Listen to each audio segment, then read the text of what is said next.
This is an unconventional conference in many ways, intergenerational, self-reflective, as much about the production of the people in this room as historical subjects and as historians, as about the history we produce. So I hope you'll forgive me if I open it in an unconventional way. Of course, I want to start by welcoming you here, for it's such an honor to have you here, so many historians whose work has inspired me for so many years.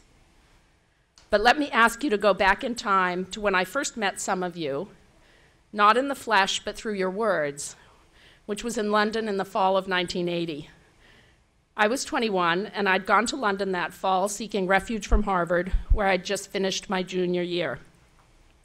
I had no clear plan, but I had grown weary of being lectured at by men and wanted to pursue my own interests in women, in feminism, in history, and in women's history, certainly, particularly a field I discovered that spring in Molly Nolan's seminar on European women's history, the first such course given at Harvard. I was carrying a backpack, a sleeping bag, an astonishingly small amount of money, the names of a few people who would probably put me up, and a few dog-eared favorite books.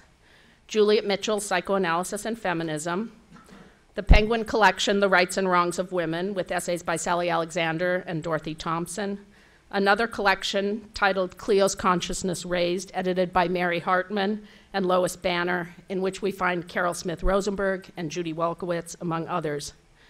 It was Mrs. Thatcher's second year as Prime Minister. Unemployment was over 2 million. Policing was at its most brutal. That spring, there would be the Brixton riots. Michael Foot would become leader of the Labour Party, and the Social Democrats would leave, and Arthur Scargill leader of the miners. I spent 6 months in London that year, living the peripatetic life of the penniless but privileged. I stayed for a time with a family on Cheyne Walk, one of the poshest addresses in London, courtesy of the network of Radcliffe alumni who wouldn't let a young undergraduate go homeless, and with a group of Namibian and Zimbabwean students in an unheated row house in Tower Hamlets, courtesy of a network of anti-apartheid activists, ditto. And finally, in a tiny monastic room in a hostel run by the Girls' Friendly Society, a great Victorian organization founded in 1874 to make sure young girls coming to London didn't slip into a life of prostitution. And thankfully, still in the cheap lodging business.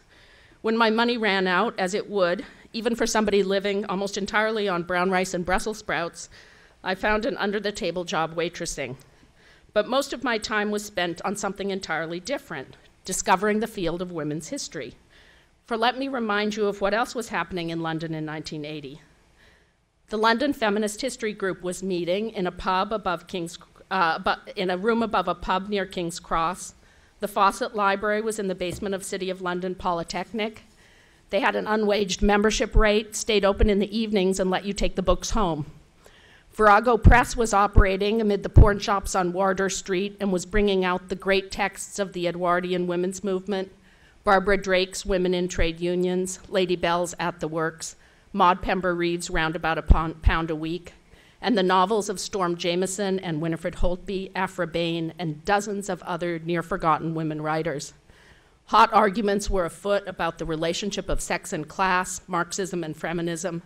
Verso published Michelle Barrett's Women's Oppression Today and sold it at 50% off if you toddled around to the publisher to pick up a copy, as I did. And women's history was beginning everywhere I turned, flourishing, really. On my bookshelf there sits, for example, a collection edited by Sandra Berman called Fit Work for Women, which I bought in London in 1980, and what do we find in it?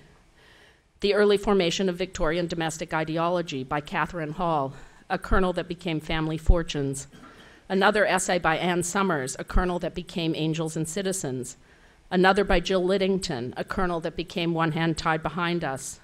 Or take the fall 1980 issue of Feminist Review, in which we find Hilary Land recovering Eleanor Rathbone's corrosive analysis of the family wage, and Carolyn Steedman's essay, The Tidy House, an early article that marks the beginning of 30 years of brilliant, sustained inquiry into how girls and women try to learn their roles and damp down their desires. We're wedded to narratives of progress and development. Fields emerge, they grow, they correct, they leave old paradigms behind. But when I look at the writings in this field, I'm not so sure. From a distance of 30 years, the imagination, clarity, and analytical ambition of that work still astounds me. So many of the themes this field has dwelt on were already in evidence by 1980, because they're protean and about power. I doubt they will ever go away. The entanglement of women's activism with empire, a theme now at the heart of our field, was already there with the publication in 1978 of Anna Davin's landmark essay, Imperialism and Motherhood, a piece that one graduate student told me 25 years later was still the standard for her of the best article. There was already much debate about how to conceptualize women analytically.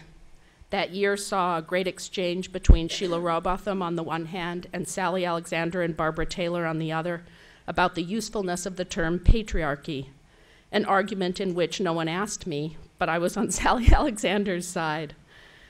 There was already a deep internal critique of the presumptions of whiteness, articulated the next year so well in Hazel Carby's essays in The Empire Strikes Back and in the work of the Birmingham Center for Cultural Studies.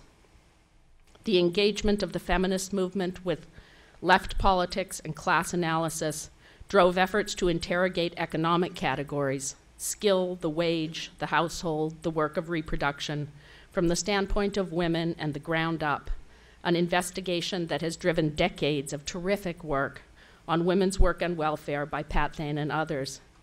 And always that work of writing history was caught up in a largely pre-Foucauldian but profound examination of constructions of sex and sexuality and the ways in which women's efforts to defend their bodily integrity could so often paradoxically become catalysts for social control, an argument we find in another landmark work published in 1980, Judy Wolkowitz's Prostitution in Victorian Society, and seen rather differently by historians writing from the standpoint of revolutionary feminism. In 1980, recall, the Yorkshire Ripper was still at large, and that November, a conference on sexual violence against women met in Leeds to consider whether the time had come for direct action, a conference that featured 10 years later in the epilogue to Judith Wolkowitz's second book, City of Dreadful Delight, but that I remember slightly differently because I was there, of course, having taken the bus and my sleeping bag up to Leeds. Beware the eyewitness, I would learn later as a historian. They have partial views and get things wrong. Towards the end of that time in London, the particular whirlwind I was caught up in died down. I found myself spending most of my time sitting in the reading room at the Imperial War Museum, working my way through the War Cabinet Committee on Women in Industry minutes. I had found a subject and was sticking to it. When I left London in February or March, I had become a historian. The world I left was unchanged, certainly, by my going. I didn't know the people whose writings I followed. I met them years later when I was a grown-up. But I told you this story for a reason, because I don't think it's unique. I don't think I was alone. It's transparently obvious to me that this fortuitous conjuncture between feminism and history, that for me happened in this way and in this place, happened for other people differently and somewhere else. But it's the conditions of possibility, not just for my own career, but for the careers of most of us in this room. This wasn't just because the movement changed the academy in so many ways, but also because it gave us a subject, something worth studying, opening up the possibility that writing history might be something worth doing. All of us would become professional historians, and we would earn our livings in the academy. We would learn to live by the academy's rules, to make a calling into a field, to talk about training and standards, to examine and promote. We would work to change the academy, and the academy, as is its wont, would work to change us. We would have generational divides and paradigm shifts and bitter arguments. But I still feel that someone writing the history of this field as history would be forced into genealogy. So strong are the threads. One purpose of this conference is to allow us to pause and take stock and ask how we managed as a field and bring those threads to light. I'm so happy you're all here. Welcome, and I look forward to the next 2 days.